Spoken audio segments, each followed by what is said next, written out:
خود کما سکتا ہوں تو مجھے خیرات کی روٹی نہیں کھانی چاہیے، مجھے اندر نہیں جانا چاہیے۔ خیر یہی سوچتا، کبھی سوچے بھوک کی وجہ سے کہ میں اندر جاؤں، کبھی سوچے کہ نہیں بہتر نہیں ہے اس وقت جانا، دعا ٹھیک ہے میں کروا لوں گا لیکن اس وقت جانا بہتر نہیں۔ خیر ادھر ہی بیٹھ گیا، درگاہ کے باہر بیٹھ گیا۔ اسی اثناء میں درگاہ کا دروازہ کھلا اور بہت سارے لوگ آئے، اور وہ لوگ نا آپس میں سرگوشیاں اب کر رہے ہیں، ہوتا ہے نا آہستہ آہستہ باتیں کرنا، تو سرگوشیاں کر رہے ہیں اور کہتے ہیں کہ جیسے ہی دروازہ کھلا ہے تو ہمارے ساتھ جو ایک نوجوان تھا، تو خواجہ صاحب نے اس نوجوان کو دیکھ کر ارشاد فرمایا کہ بادشاہ باہر جاتا ہے، بادشاہ باہر جاتا ہے، اور پھر تھوڑی دیر بعد فرمایا کہ ایک بادشاہ باہر جاتا ہے اور دوسرا اندر آتا ہے۔ تو لوگ یہ سرگوشیاں کرتے گزر گئے حسن کے سامنے۔ جب وہ چلے گئے تو حسن نے دیکھا کہ اندر جانے والا تو اب کوئی بھی نہیں ہے، صرف میں ہی ہوں اکیلا۔ تو خیر اس کو بات سمجھ نہیں آئی، تو اندر خواجہ صاحب تشریف فرما تھے، خواجہ نظام الدین اولیاء رحمۃ اللہ تعالی علیہ۔ انہوں نے اپنے ایک خادم سے کہا کہ باہر جاؤ اور درگاہ کے باہر جو بادشاہ سلامت ہیں ان کو بلا لاؤ۔ وہ خادم باہر گیا، اس نے دیکھا حالت کہ یہ تو پھٹے پرانے کپڑے اور برے حال اور کمزور سا بدن، اور یہ ایک نوجوان ہے ہلکی عمر کا، تو وہ اندر آیا۔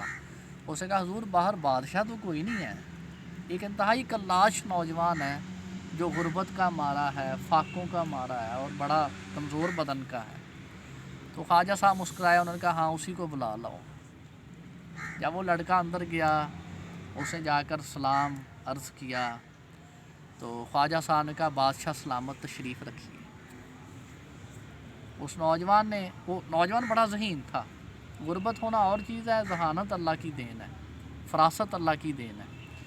تو نوجوان نے کہا کہ خواجہ صاحب آپ جیسے درویش کی اور اتنے بڑے عالم کی زیارت کرنا بادشاہی سے بہتر ہے، آپ جیسے اللہ کے نیک بندے کی زیارت کرنا، ملاقات کرنا میرے نزدیک بادشاہی سے بہتر ہے، کیونکہ وہ سمجھدار تھا۔ تو اس پر خواجہ صاحب مسکرائے اور کہا بادشاہ سلامت تشریف رکھے۔ وہ لڑکا بیٹھ گیا۔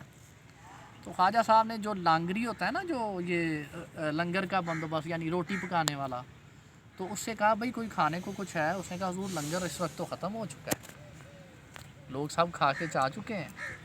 تو اچھا خواجہ صاحب نے کہا اچھا پھر اس طرح کرو کہ جو میری افطار کے لیے روٹی رکھی ہے نا وہ لے کر آؤ۔ خواجہ صاحب کی یہ عادت تھی کہ لوگوں کو وہ کھلاتے تھے، سارا دن خیرات کرتے تھے، غریبوں کو بانٹتے تھے، لیکن خود شام کے وقت وہ روزانہ روزہ رکھتے تھے اور افطار کرتے تھے جو کی روٹی سے۔ جو کی روٹی جو کھانا سنت ہے، اس روٹی سے وہ افطار کرتے تھے، اور ان کے لیے 2 روٹیاں پکتی تھیں جو کی۔ تو آپ نے کہا بھائی جاؤ وہی روٹیوں میں سے ایک روٹی لے آؤ، جو کی روٹیوں میں سے۔ تو وہ خادم گیا، وہ ایک روٹی لے کر آیا خواجہ صاحب کے پاس۔ خواجہ صاحب نے روٹی کا ایک جو ٹکڑا تھا وہ توڑا اور اس نوجوان کے سپرد کیا اور کہا یہ لو دکن کی بادشاہی۔ کیا کہا؟ یہ لو، حیدرآباد دکن آج بھی ہے، یہ ایک بہت بڑی سٹیٹ ہے انڈیا میں، تو یہ قدیم زمانے سے حیدرآباد دکن کا بہت نام ہے۔ تو آپ نے کہا یہ لو دکن کی بادشاہی۔ نوجوان نے ٹکڑا لیا، اور نوجوان بہت ذہین اور سمجھدار تھا، اسے اپنے حالوں کو نہیں دیکھا۔ اس نے کہا خواجہ صاحب نے کہا، درویش نے کہا یقیناً اس بات میں کوئی نہ کوئی راز ہوگا۔ وہ گھر گیا، اپنی بوڑھی ماں کو بتایا کہ والدہ محترمہ میں خواجہ نظام الدین اولیاء کے پاس سے آیا ہوں، انہوں نے یہ جو کی روٹی دی ہے، ایک حصہ دیا ہے، اور کہا یہ لو دکن کی بادشاہی۔ تو والدہ نے کہا اگر تمہیں خواجہ صاحب نے کہا ہے تو یقیناً بیٹا اللہ تعالیٰ تمہیں نوازے گا، اللہ تعالیٰ یقیناً تم پر رحمت کرے گا اور تمہیں ضرور بڑا منصب ملے گا۔ تو خیر اس وقت ماں بیٹے نے روٹی کھائی، وہ جو کی جو تھوڑا سا تھا، وہ کھانے کے بعد پھر اگلا دن ہوا، نوجوان اسی طرح پھر اب سوچ میں پڑ گیا کہ کیا کروں۔ تو ایک ہندو جوتشی تھا